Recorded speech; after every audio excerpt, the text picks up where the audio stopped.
दैवशक्ती जागृत आहे, हे तुमच्यात आणि माझ्यात आहे. परमेश्वर सत्य आहे. सत्याला काय आवडते ते तुम्ही कराल तर सत्य तुम्हाला सहकार्य करेल, आणि जर सत्याच्या विरुद्ध असत्य कर्म कराल तर तो परमेश्वर तुम्हाला सहकार्य करणार नाही. या एका वाक्यात या मार्गाची रूपरेषा आहे.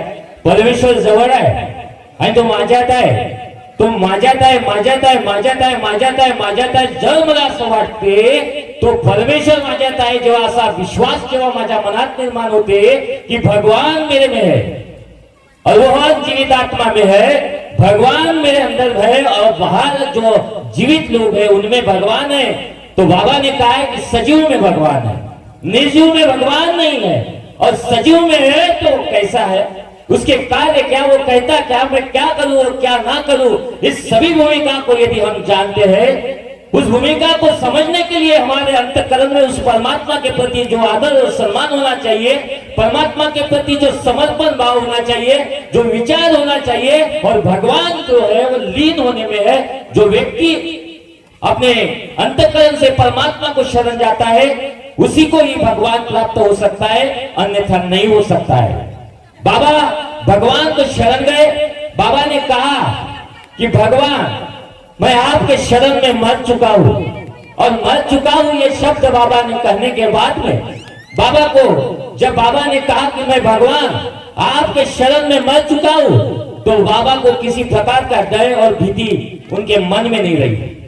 सेवक के मन में डर क्यों है, क्योंकि वो भगवान के शरण में मर नहीं चुका है, और इसीलिए उसके मन में बहुत सारा विचार और विमर्श, उसके जीवन में आई हुई अड़ी अड़चन, इनको वो प्राप्त नहीं कर पाता, क्योंकि उसके अंदर में भय है, चिंता है, और चिंता मुक्त होना परमात्मा के शरण में जाना. और जिसको चिंता है वो शैतान के शरण में जाता है. ऐसा हो सत्य की भूमिका को हम समझ नहीं पाए.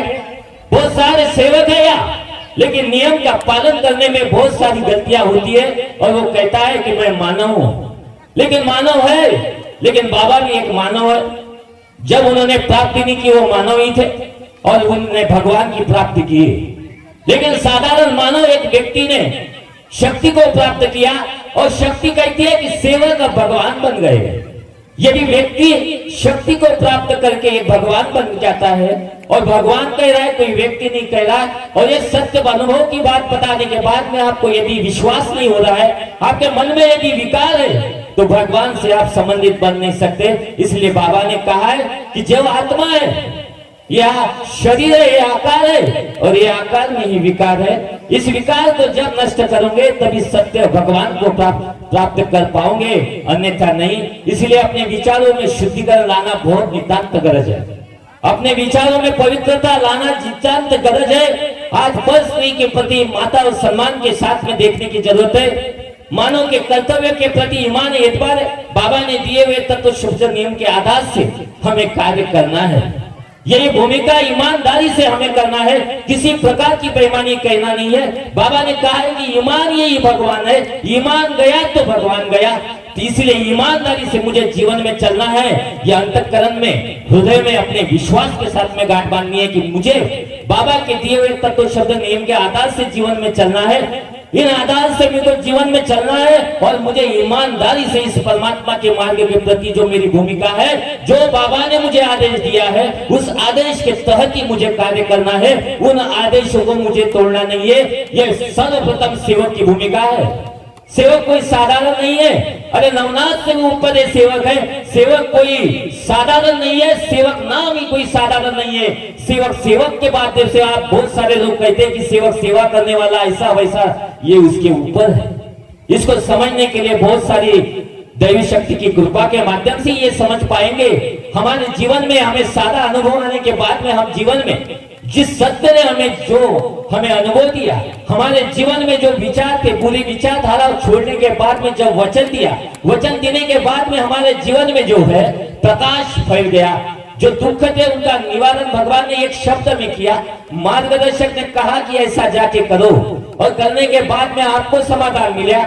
यह मार्गदर्शक ने किया क्या? कुछ भी नहीं किया. बाबा के आदेशों के प्रति कार्य करते हुए आपको सिर्फ शब्द दिया. इन शब्द के ऊपर आपको समाधान मिला. समाधान मिलने के बाद में आपकी जवाबदेही क्या है, ये सेवक को समझना चाहिए. जिसने मेरे पतिदेव को सुखी किया, अरे मेरे को दुख थे, मैं उठ नहीं सकता था, ऐसी भूमिका मेरी थी। मेरे जीवन में ऐसा अंधकार था कि खाने के लिए रोटी नहीं थी, खाने के लिए पैसा नहीं था, खाने के लिए मेरे पास कपड़े नहीं थे, और सर से ऊपर जो छत थी उसमें भी पानी गिरता था। आज बाबा की कृपा से उसका पूरा महल बन गया, जो चाहा वो मिला। और सब मिलने के बाद में आज भगवान के प्रति आपकी भूमिका को आप समझ नहीं पा रहे, तो क्या कार्य कर रहे हैं आप, ये आप समझिए। ये साधारण मार्ग नहीं है। समझे तो आना और ना समझे तो ना आना। किसी को जबरदस्ती से बुलाया हुआ ये मार्ग नहीं है, ये ध्यान में रखे। से वो अपनी भूमिका को समझे, सत्य को कोई साधारण ना समझे। व्यक्ति को लगता है कि वो क्या कर रहा है, क्या नहीं कर रहा है, अपने विचारों को पवित्र करना ही पड़ेगा। इसके बगैर आपको ये शक्ति प्राप्त नहीं होंगी, क्योंकि बाबा ने कहा है कि ये आकार है और ये आकार में ही विकार है। इस विकार को जब नष्ट करोगे तभी भगवान से संबंधित बनोगे, अन्यथा नहीं। इस शब्दों को अपने अंदर गांठ बांध के रखिए। इस शब्द के प्रति यदि आप अनुकरण करते हैं, मैं आपके जो मार्गदर्शन हो रहा है शक्ति की कृपा से हो रहा है, मेरा कुछ भी नहीं है। मैं भगवान से कहा कि भगवान, मैं आपसे कह रहा हूं कि ऐसा होना चाहिए। 11 साल लगे, कुछ नहीं हुआ। भगवान ऐसा होना चाहिए। न चर्चा बैठक छोड़ी, भगवत कार्य में गया, लेकिन समाधान नहीं मिल रहा है, तो समस्या है का? तो भगवान तो जागृत है, भगवान तो शक्तिशाली है, और सृष्टि के विधाता को बाबा ने प्राप्त किया, और आर्थिक, सामाजिक, शारीरिक, मानसिक दुखों से सभी दुखों को मुक्त किया।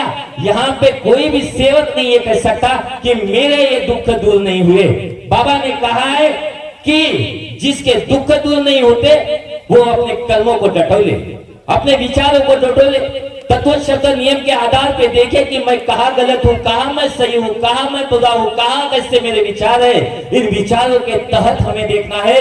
4 तत्व 3 शब्द 5 नियम का पैराग्राफ को याद रखिए। ये कोई साधारण नहीं है, और इसलिए कहता हूँ स्कूल में जाने के बाद में पहले है आधा गोल, फिर है पूरा गोल, और फिर 1 2 3 4, और 4 तत्व 3 शब्द 5 नियम। ये कोई साधारण नहीं है। इनको पाने के लिए आकार में से विकार को निकालना ही पड़ेगा। इसीलिए आपको भगवान से निवेदन करना चाहिए कि हे भगवान बाबा हनुमान जी, आप सृष्टि के विधाता हो, आप सृष्टि के विधाता हो भगवान।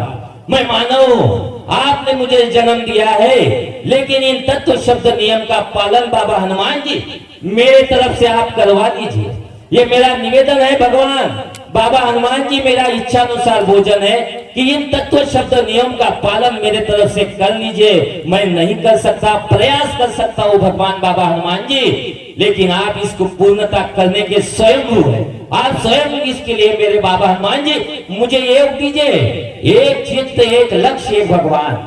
आज आप इस क्या चर्चा बैठक में हो, आपका मन, आपका चित्त, आपका लक्ष्य जगह पे है क्या, ये डटोलो। क्योंकि सेवक है उसका मन स्थिर है, सेवक है उसका मन स्थिर है, वो चित्त और लक्ष्य यही रखा हुआ है। यदि जिसका मन बाहर है, समझ जाना कि मैं कहीं तो भी कमजोर हूं, ये मान्य कर लेना, ये मान्य कर लेना। क्योंकि भगवान किसको क्षमा करते हैं? जो सेवक कहता है कि भगवान मैं मानव हूं, मेरे से गलती हो गई, बाबा हनुमान जी मुझे क्षमा करें। और क्षमा करने के बाद में आप मानते हो कि मेरे से गलती हुई, तभी भगवान आपको क्षमा करता है। उसी माध्यम से इस दैवी शक्ति को आप समझ लीजिए। सेव बांधव समझना पड़ेगा ये जीवन में ये सत्य क्या है, भगवान क्या कह रहा है, मैं क्या कर रहा हूं, मेरी भूमिका क्या, मेरे कर्तव्य क्या। इस मानव जीवन में आया हूं तो मेरा कर्तव्य क्या है। तो मानव धर्म का यदि मैं सेवक हूं तो प्रचार और प्रसार और निष्काम कार्य निस्वार्थ भावना से और सत्य के प्रति जगाने के लिए मैं आया हूं, और भगवान ने मुझे जगाया है।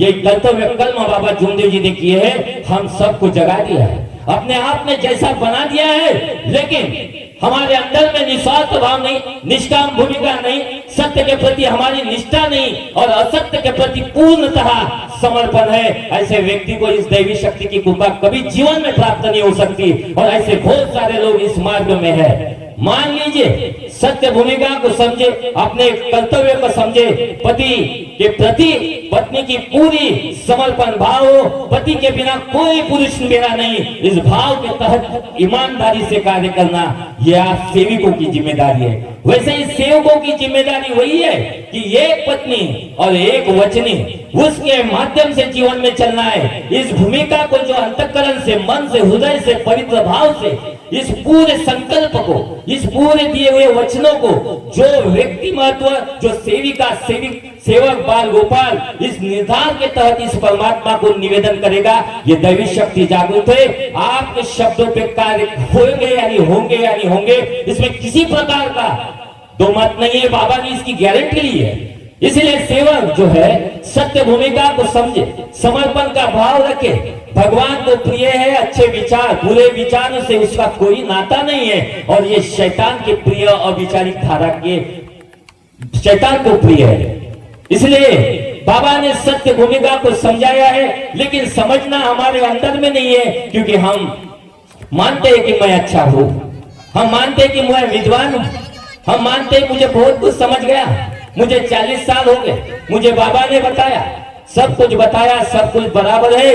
लेकिन समय का पहिया सामने सामने दौड़ रहा है, समय का पहिया सामने सामने दौड़ रहा है। देखिए, आपको जब खाने को नहीं था, आज आप 10 लोगों को नहीं, हजारों लोगों को खाना खिला सकते, ऐसी क्षमता बाबा ने बनाई है।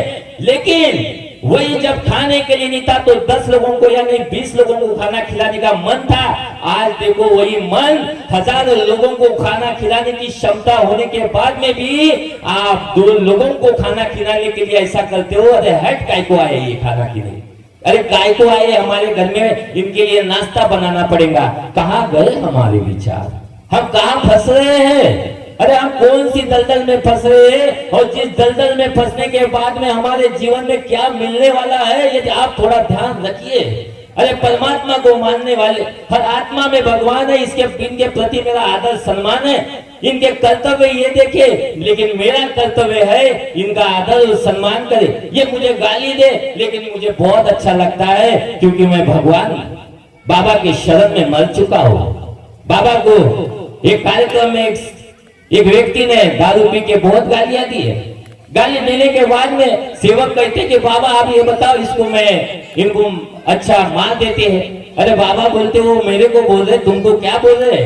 क्योंकि बाबा भगवान के शरण में मर चुके हैं। ये मर चुकने का इसका विषय देखिए, गहराई से समझिए इसको।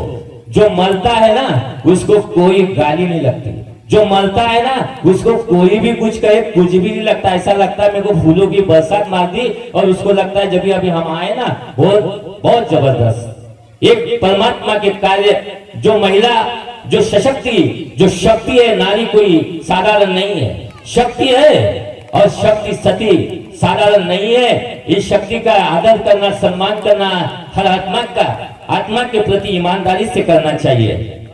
देवी शक्ति बहुत जागृत है, इसीलिए नियम का पालन बहुत महत्व का है। इसको आप पहले ध्यान में रखिए। यदि नियम का पालन होता है आपके कार्य होंगे, लेकिन आप चाहते हो कि मेरी मर्जी चले और यहाँ भगवत मर्जी है। आप चाहते हो मुझे ये मिले, लेकिन भगवान की कृपा से मिलेगा।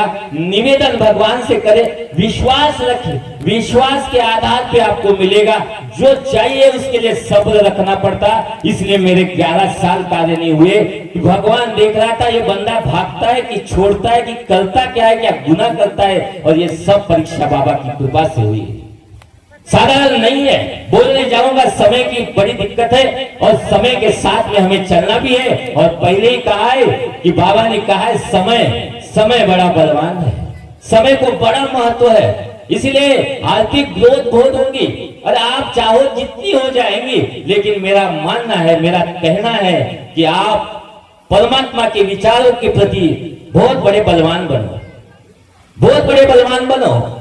शक्ति के प्रति ईमानदार बनो, शक्ति के प्रति ईमानदार बनो, भक्ति के प्रति भी ईमानदार बनो। भक्ति नहीं है लेकिन विचारों का मार्ग है, लेकिन शब्द आएंगे तो विचारों का मार्ग है, विचारों के साथ में जियो, विचारों का मार्ग है, विचारों के साथ में जियो, और जो वचन देते हो उसकी पूर्तता करने का प्रयास करो, और भगवान से निवेदन करो कि भगवान ये आप बढ़ाइए, बाबा हनुमान जी आप बढ़ाइए। और इसीलिए मार्गदर्शक लोग कहते हैं, बाबा ने भी कहा है कि भगवान को सामने रख के कार्य करे, भगवान को सामने रख के कार्य करे।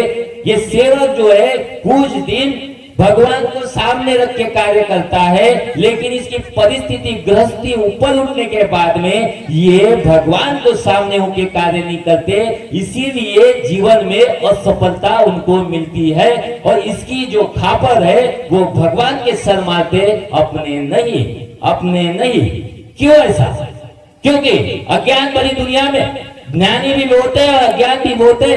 बहुत सारे लोग बहुत पढ़े लिखे हैं, बहुत सारे लोग कुछ पढ़े भी नहीं है, लेकिन बाबा का मार्ग कोई पढ़ा लिखा का वाला नहीं है। यहाँ है सत्य भूमिका को आप यदि निभाते हो तो भगवत कृपा आपको सहकार्य देंगे।